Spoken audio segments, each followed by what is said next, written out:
اس کم کھانے میں آقا لعاب دہن ڈالتے تو 3-4 بندوں کا کھانا سینکڑوں ہزاروں افراد کے اندر پورا ہو جاتا تھا۔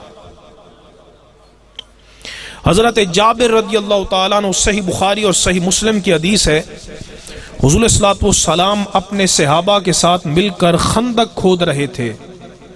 میرے آقا نے بھی بنفس نفیس کدال پکڑ رکھی ہے، خندق کھود رہے ہیں۔ خندق کھودنے کے دوران ہوا چلی تو صحابہ کرام نے اپنے پیٹ پر بھوک کی وجہ سے، فاقے کی وجہ سے پتھر باندھے ہوئے تھے۔ حضور صلی اللہ علیہ وسلم کی خدمت میں آئے تو میرے آقا نے بھی اپنے بطن اقدس پر، پیٹ مبارک پر 2 پتھر باندھے ہوئے تھے۔ اور یاد رکھیں یہ میرے آقا کا فاقہ کوئی اضطراری نہیں تھا، کوئی مجبوری کی وجہ سے نہیں تھا۔ کیوں؟ اللہ رب العزت نے تو اپنے حبیب کو اختیار دیا تھا، میرے محبوب اگر تو چاہے تو پہاڑ سونے کے بن کے حبیب تیرے ساتھ چلیں گے۔ اور آقا بھی فرماتے ہیں لو شئت لسارت معی جبال الذہب، فرمایا کہ اگر میں چاہوں تو میرے چاہنے کی وجہ سے پہاڑ سونے کے بن کے میرے ساتھ چلیں گے۔ لیکن آقا نے فاقے کو اختیار کیا کہ میری امت کا کوئی مفلس، کوئی غریب، کوئی نادار اگر رات فاقے سے گزارتا ہے یا اس کے بچے رات فاقے سے گزارتے ہیں تو اس کے سامنے اس کے نبی کا نمونہ موجود ہو کہ کبھی میرے آقا نے بھی رات فاقے کے ساتھ گزاری تھی۔ سبحان اللہ۔ غریبوں کی خاطر حضور نے فاقے کو قبول کیا۔ حضرت جابر رضی اللہ تعالیٰ عنہ، ان کا گھر قریب تھا، بیوی کے پاس گئے، جا کر پوچھنے لگے گھر میں کھانے کی کوئی شے موجود ہے؟ بیوی نے جواب دیا کہ چند سیر جو ہے، ایک چھوٹا سا بکری کا بچہ ہے، میں آٹا بناتی ہوں، تم بکری کو ذبح کرو، آج ہم نبی مکرم صلی اللہ تعالی علیہ وسلم کی دعوت کرتے ہیں۔ اس کا منہ ادھر کر دیں جی۔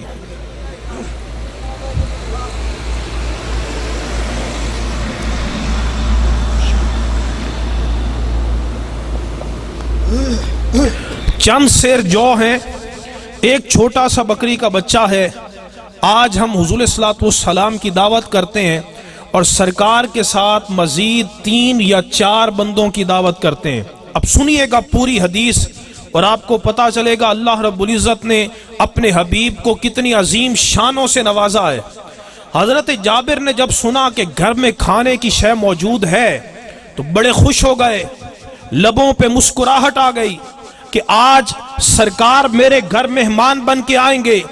وہ محبوب جن کے گلی کوچے کی زیارت کے لیے دنیا ترستی ہے اور جن کے رخ زیبا کو دیکھنے کے لیے انبیاء اور فرشتے بھی بےتاب رہتے ہیں، اور جن کے قدموں کے بوسے لینے کو خدا کا عرش ترستا ہے، اے جابر آج تیرا کتنا مقدر ہے کہ وہ محبوب تیرے گھر مہمان بن کے آ رہے ہیں۔ سبحان اللہ۔ بڑے خوش ہو گئے، حضور صلی اللہ علیہ وسلم کی خدمت میں جا کے عرض کی میرے آقا آپ کی دعوت ہے اور آپ کے ساتھ 3 یا 4 بندوں کی دعوت ہے۔ خندق کھودنے والے صحابہ کی تعداد 1000 تھی، 1000 صحابہ کرام فاقے کے ساتھ تھے، 1000 صحابہ کرام۔ اب آپ سوچیں 1000 صحابہ کرام فاقے کے ساتھ ہوں اور گھر میں 3-4 بندوں کا کھانا ہو تو کیا پورا ہو سکتا ہے؟ بھائی یہاں پر 100 کے قریب افراد ہوں گے اور یہ 3-4 بندوں کا کھانا پکا کر آپ کے سامنے رکھ دیں تو کیا پورا ہو سکتا ہے؟ 1000 صحابہ فاقے کے ساتھ، پیٹ پر پتھر باندھے ہوئے، اور یاد رکھیں جب بندہ فاقے کے ساتھ ہو تو طلب بھی بڑھ جاتی ہے۔ گھر میں 3-4 بندوں کا کھانا ہے۔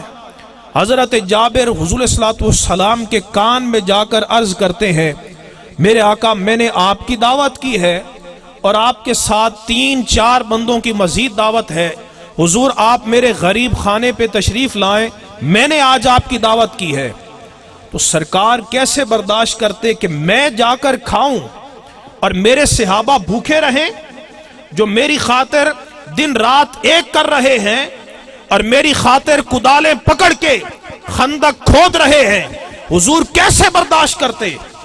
دیکھیں نا، ایک ماں ہے، ماں وہ کبھی برداشت نہیں کرے گی کہ میں کھاؤں اور میرے بچے بھوکے رہیں۔ تو یار اللہ رب العزت نے کسی ماں کو اتنی رحمت نہیں عطا فرمائی جتنی اپنے حبیب کو غلاموں پر رحمت عطا فرمائی ہے۔ حضور کیسے برداشت کرتے کہ میں کھاؤں اور میرے صحابہ نہ کھائیں؟ آقا نے اعلان کر دیا ساری خندق میں کہ اے خندق والو چلو، آج تم سب کی جابر نے دعوت کی ہے۔ وہ گھرج کھانا کتنے بندیاں دا ہے؟ 4 یا 5 کا۔ آقا نے 1000 بندوں میں اعلان کر دیا کہ چلو تم سب کی جابر نے دعوت کی ہے۔ بڑے حیران پریشان ہوئے حضرت جابر کہ گھر میں 4 بندوں کا کھانا ہے، 5 کا ہے، 7 کا ہے، اور بندے 1000 آ رہے ہیں، تو میں کروں گا کیا؟ بڑے پریشان ہوئے، لیکن آقا نے تسلی دی، فرمایا جابر میرے آنے تک ہنڈیا کو چولہے سے نہیں اتارنا، آٹے سے کپڑا نہیں اٹھانا، میرا انتظار کرنا ہے۔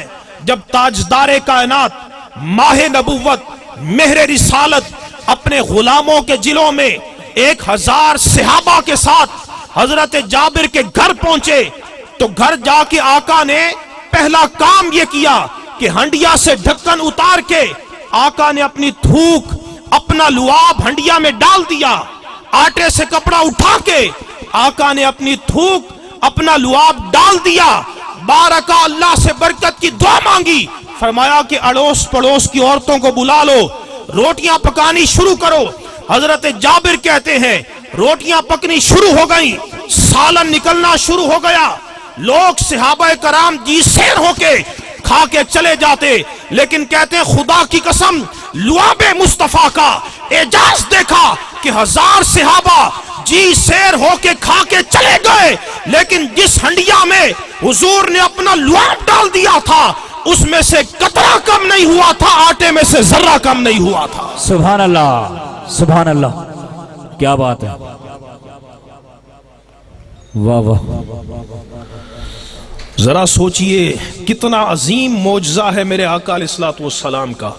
5 بندوں کا کھانا تیار ہے، 1000 صحابہ کرام جی سیر ہو کر کھا کے جا رہے ہیں، 1000 صحابہ کرام، لیکن کہتے ہیں اللہ کی عزت کی قسم جس ہنڈیا میں، جس کھانے میں، جس آٹے میں آقا نے اپنا لعاب دہن ڈال دیا، رب نے محبوب کے لعاب کو ایسا منبع برکات بنایا ہے اور ایسا مصدر برکات بنایا ہے کہ وہ 4-5 بندوں کا کھانا 1000 کو پورا ہو گیا اور کھانا اسی کا اسی طرح باقی رہا۔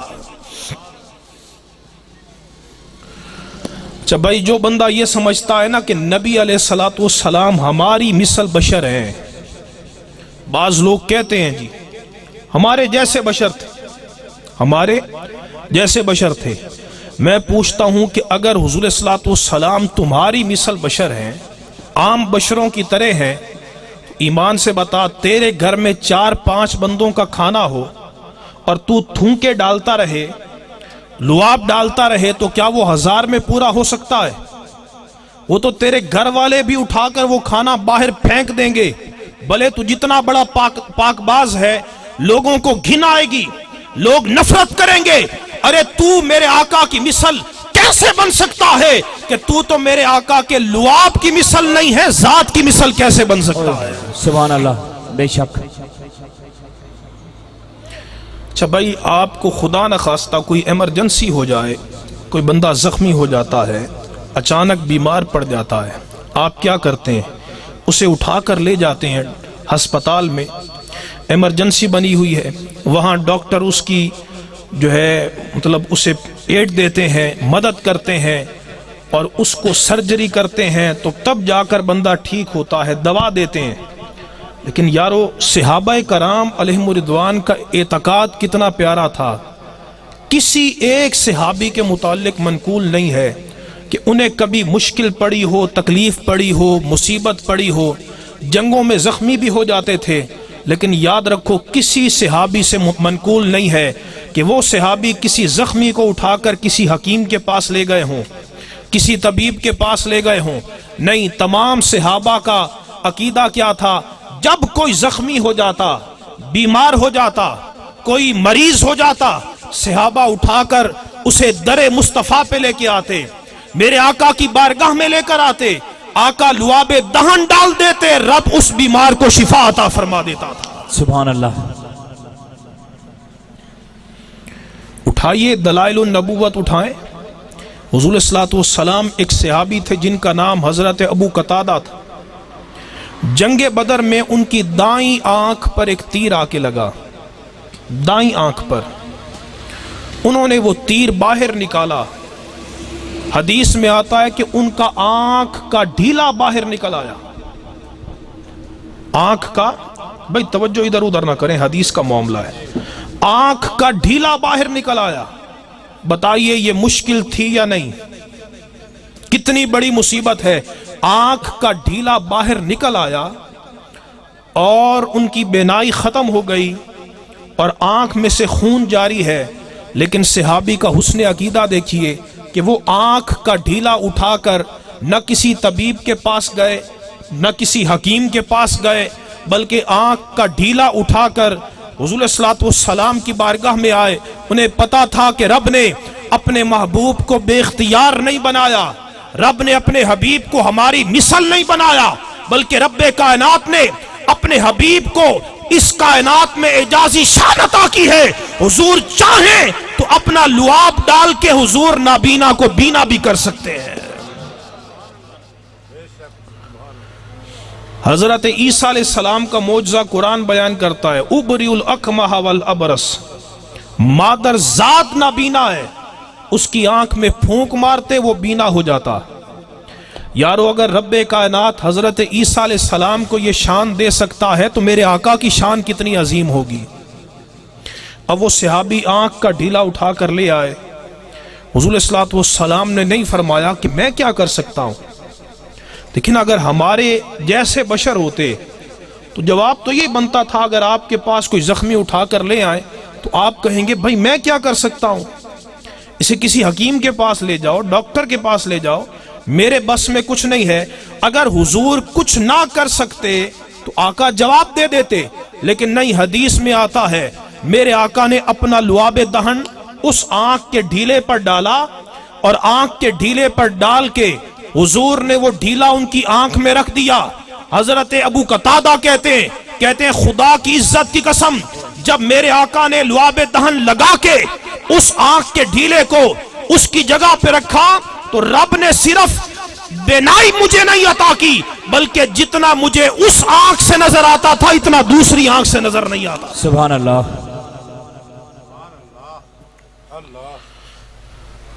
ڈھیلا نکل آیا ہے تو ڈھیلا جوڑنے کے لیے کتنا بڑا آپریشن کرنا پڑتا ہے، یہ ڈاکٹروں سے پوچھئے۔ آقا صرف لعاب دہن لگا رہے اور لعاب دہن لگا کر ان کی مشکل کو حل کر رہے ہیں۔ جو لوگ کہتے ہیں ہمارے نبی مشکل دور نہیں کر سکتے، میں ان سے پوچھتا ہوں کہ یہ مشکل تھی یا نہیں، یہ حاجت تھی یا نہیں؟ اگر میرے آقا کا لعاب دہن لوگوں کی مشکلیں دور کر سکتا ہے اور بیماروں کو شفا دے سکتا ہے تو جس محبوب کی تھوک کی یہ شان ہے اس محبوب کی ذات کا عالم کیا ہو۔ سبحان اللہ، کیا بات ہے۔ آخری واقعہ سن لیجئے، بڑا ایمان افروز محبت انگیز واقعہ ہے، اور یہ واقعہ تاجدار صداقت، پیکر عشق و محبت حضرت سیدنا ابو بکر صدیق رضی اللہ تعالی عنہ کا واقعہ ہے۔ میرے آقا کے لعاب کی شان کیا ہے، آپ کی تھوک مبارک کا اعجاز کیا ہے، بڑا ایمان افروز واقعہ ہے۔ اللہ رب العزت نے اپنے محبوب کو ہجرت کا حکم دیا، ہجرت کا حکم دیا۔ آقا علیہ الصلوۃ والسلام نے سیدنا صدیق اکبر کو ساتھ لیا۔ جب جبل سور کے پاس پہنچے تو سیدنا صدیق اکبر کے عشق نے گوارا نہ کیا کہ میرا محبوب پتھروں پہ چڑھے اور میرے آقا کو تکلیف ہو۔ عرض کی آقا میرے کندھے حاضر ہیں، آپ میرے اوپر سواری کیجئے، میں آپ کو بٹھا کر غار کے دہانے تک لے جاؤں گا۔ حضور نے شرف عطا کر دیا۔ آقا چاہتے تو قدسیان فلک بھی آ سکتے تھے۔ اگر معراج کی رات جنت سے براق آ سکتا ہے تو پہاڑ کون سی بڑی چیز ہے۔ لیکن سرکار نے اپنے یار غار کو شرف عطا کیا. شرف کیا کہ جس محبوب کی زیارت سے بندہ جہنم سے بچ جاتا ہے اور جنت کا مستحق بن جاتا ہے. تو یارو وہ صدیق اکبر اس کا مقدر کس اوج کمال پہ ہوگا کہ جس کے پورے وجود کے ساتھ وجود مصطفیٰ لگ رہا ہے، جن کے سینے کے ساتھ آقا کی ٹانگیں لگ رہی ہیں اور جن کے سر کے ساتھ حضور کا سینہ لگ رہا ہے. صفا مروہ پہاڑی آپ نے سنا ہوگا. یہ صفا مروہ پہاڑی اللہ کی نشانی ہے. قرآن کہتا ہے ان الصفا والمروہ من شعائر اللہ. صفا اور مروہ پہاڑیاں اللہ کی نشانیاں ہیں، اللہ کی نشانیاں ہیں. اس کی تعظیم کا حکم قرآن دیتا ہے وَمَن يُعَظِّمْ شَعَائِرَ اللَّهِ فَإِنَّهَا مِن تَقْوَى الْقُلُوبِ کہ یہ اللہ کی نشانیاں ہیں، ان کی تعظیم کرو. تو وہ نشانیاں کیسے بنی کہ ان پہاڑیوں پر اللہ کی ایک ولیہ حضرت ہاجرہ کے قدم لگ گئے. حضرت ہاجرہ کے قدم لگ گئے تو اللہ رب العزت نے ان کے قدموں کی نسبت سے صفا مروہ پہاڑیوں کو اپنی نشانی بنا دیا اور اس کی تعظیم کا قرآن میں حکم دیا. تو یارو اگر صفا مروہ پہاڑیاں حضرت ہاجرہ کے قدم لگنے سے اللہ کی نشانیاں بن سکتی ہیں تو وہ صدیق اکبر اللہ کی کتنی بڑی نشانی ہوگا کہ جس کے ساتھ پورا وجود مصطفیٰ لگ رہا ہے. سبحان اللہ، کیا بات ہے.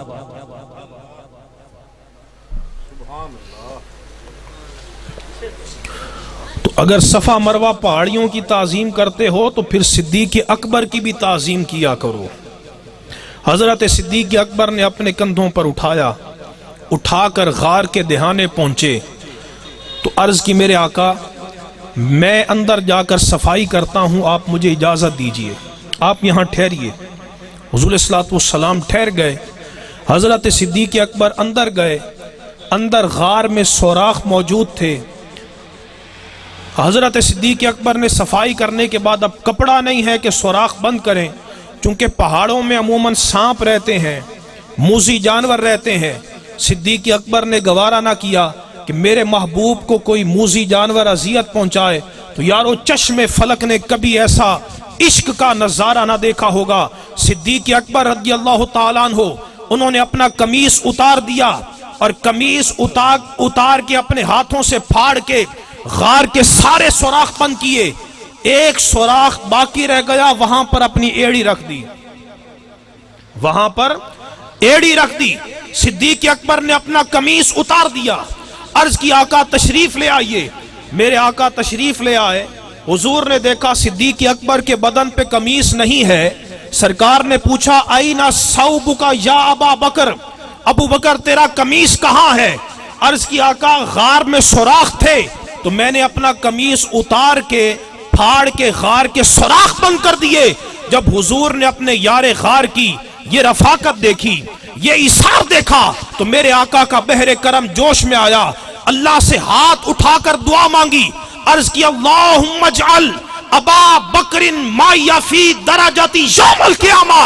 عرض کی اے اللہ جس طرح تو نے غار میں صدیق کو میرا ساتھی بنایا ہے، اے اللہ اس صدیق کو جنت میں بھی میرا ساتھی بنا دینا. سبحان اللہ، سلامت رہی. کیا بات ہے. جنت میں بھی اے اللہ صدیق کو میرے درجے میں جگہ عطا فرما دینا. واہ واہ. وہاں تو بعد میں نظر آئے گا، اللہ نے دنیا میں دکھا دیا ہے. جو میرے محبوب کا روزہ ہے نا، ما بین بیتی و منبری روضۃ من ریاض الجنہ، وہ جو جنت کا ٹکڑا ریاض الجنہ ہے، اس ریاض الجنہ میں حضرت صدیق اکبر کا مقدر کس اوج کمال پر ہے. کوئی جنت البقیع میں ہے، کوئی جنت المعلی میں ہے. ہر ایک کی جگہیں بڑی بابرکت ہیں، لیکن یارو صدیق اکبر سے بڑھ کر کس کا مقدر ہوگا کہ اس امت میں بلکہ ساری خدائی میں اگر کسی کو حضور کے پڑوس میں جگہ ملی ہے تو صدیق اکبر کو ملی ہے. بے شک. حضرت فاروق اعظم کی قبر بھی تیسری ہے، بعد میں ہے. اگر آقا علیہ الصلوۃ والسلام کے بالکل قرب میں کسی کی جگہ ہے تو وہ سیدنا صدیق اکبر کی ہے. اچھا، حضور غار میں تشریف لے آئے. حضرت صدیق اکبر نے اپنی ایڑی رکھی ہوئی ہے. آقا علیہ الصلوۃ والسلام صدیق اکبر کی گود میں سر انور رکھ کے سوئے ہوئے ہیں۔ صدیق اکبر کی نگاہوں کے سامنے آقا کا چہرہ ہے۔ قربان جائیے، 3 دن لگاتار غار میں ایسے گزرے کہ یا غار تھی یا یار تھا۔ محب اور محبوب کے مابین کوئی تیسرا نہیں تھا۔ نگاہ محب اٹھتی ہے تو رخ ودھا پہ پڑتی ہے، اور نگاہ مصطفیٰ اٹھتی ہے تو چہرہ صدیق پہ پڑتی ہے۔ اگر باقی باللہ اپنے غلام اور نان بائی کو توجہ اتحادی کے ساتھ اس کے ظاہر کو اپنے ظاہر میں فنا کر سکتا ہے تو یارو سوچو نگاہ مصطفیٰ نے غار کی خلوتوں میں 3 دن صدیق اکبر کو کتنا فیض عطا فرمایا ہوگا۔ سبحان اللہ۔ یہ حضرت صدیق اکبر کا مقدر ہے، 3 دن لگاتار غار میں حضور صلی اللہ علیہ وسلم کے ساتھ رہے۔ آقا سو رہے ہیں۔ اللہ رب العزت نے صدیق اکبر کا انتخاب کیوں کیا؟ اللہ کو معلوم تھا کہ یہ کتنا بااثار ساتھی ہے۔ میرے آقا کا سر انور گود میں ہے، حضور صلی اللہ علیہ وسلم آرام فرما ہے۔ اپنی ایڑی صدیق اکبر رضی اللہ تعالیٰ عنہ نے غار کے سوراخ پہ رکھی ہوئی ہے۔ اس میں ایک سانپ تھا، اس نے صدیق اکبر کو ڈس لیا، ڈستا رہا۔ صدیق اکبر کی جان لبوں پہ آ گئی اور بڑی شدید اذیت اور تکلیف کا سامنا کرنا پڑا۔ اب مسئلہ یہ ہے کہ اگر جان جا رہی ہو تو سب سے پہلے جان کی حفاظت کرو، اپنی جان کی حفاظت کرو۔ نماز بھی بعد میں ہے، روزہ بھی بعد میں ہے، سب کچھ بعد میں ہے۔ شریعت کہتی ہے اپنی جان کی حفاظت کرو۔ صدیق اکبر کا عشق دیکھیے، فیصلہ کر لیا جان جاتی ہے چلی جائے لیکن اپنے محبوب کو نیند سے بیدار نہیں کرنا۔ میرے آقا نیند سے بیدار ہو گئے، حضور کو اذیت پہنچے گی۔ گویا صدیق اکبر ثابت کر رہے ہیں، کبھی مولا علی شیر خدا حضرت علی آقا کی نیند پر اپنی عصر کی نماز قربان کرتے ہیں، کبھی صدیق اکبر اپنے محبوب کی نیند پر اپنی جان قربان کرتے ہیں۔ ہر صحابی بتا رہا ہے کہ باقی سارے فرائض بعد میں ہیں، پہلے تعظیم مصطفیٰ صلی اللہ تعالی علیہ وسلم ہے، پہلے حضور کی تعظیم ہے، باقی سارے فرض بعد میں ہیں۔ جنبش تک نہیں کی، حرکت تک نہیں کی، بس صرف یہ ہوا کہ آنکھوں میں سے آنسو آ گئے، ایک آنسو کا قطرہ رخ ودھا پہ گر گیا۔ آقا علیہ الصلوۃ والسلام بیدار ہوئے۔ حضور پوچھتے ہیں ابو بکر کیا ہوا؟ عرض کی میرے آقا کسی موذی جانور نے ڈس لیا ہے، سانپ نے ڈس لیا ہے، اور بڑی شدید اذیت اور تکلیف ہے، اور قریب ہے کہ روح کفس انصری سے پرواز کر جائے۔ آقا نے نہیں فرمایا کہ جا کر کسی حکیم کو تلاش کرتے ہیں، کسی طبیب کو تلاش کرتے ہیں۔ اگر ہمارے ساتھ ایسا معاملہ ہوتا تو ہم اسپتال لے کر جاتے۔ ارے ناداں تو کس شکل اور صورت سے اپنے آقا کو اپنی مثل کہتا ہے؟ میرے آقا نے کسی حکیم کو تلاش نہیں کیا، کسی طبیب کو تلاش نہیں کیا، بلکہ حضور نے صدیق اکبر کی ایڑی پر اپنا لعاب لگا دیا، اپنی تھوک لگا دی۔ جب اپنا لعاب لگایا تو صدیق اکبر کی صرف جاتی جان واپس نہیں آئی، بلکہ کہتے خدا کی قسم لعاب مصطفیٰ لگنے کی دیر تھی کہ یوں لگتا تھا جیسے ساری زندگی مجھے ایڑی پر درد ہی نہیں ہوا ہے۔ سبحان اللہ۔ ساری زندگی ایڑی پر درد ہی نہیں ہوا ہے۔ یہ میرے آقا کے لعاب کی شان ہے، آپ کی تھوک کا اعجاز ہے۔ یارو سوچو جس محبوب علیہ الصلوۃ والسلام کے لعاب کی برکات کا یہ عالم ہے، اس محبوب کی ذات کی برکات کا عالم کیا ہوگا؟ تو محفل میلاد منعقد کرنے کا مقصد یہ ہے کہ ہمیں حضور صلی اللہ علیہ وسلم کی عظمت معلوم ہو، اور سرکار کی عظمت کے ساتھ ہمارے دلوں میں حضور کی محبت پیدا ہو جائے، حضور کا عشق پیدا ہو جائے۔ آج مادی دور میں جب ہر بندہ مال کی طلب میں ہے، حرص اور لالچ میں ہے، اور اپنی آخرت کو بھول چکا ہے، اس مادی دور میں یہ محفل منعقد کرنے کا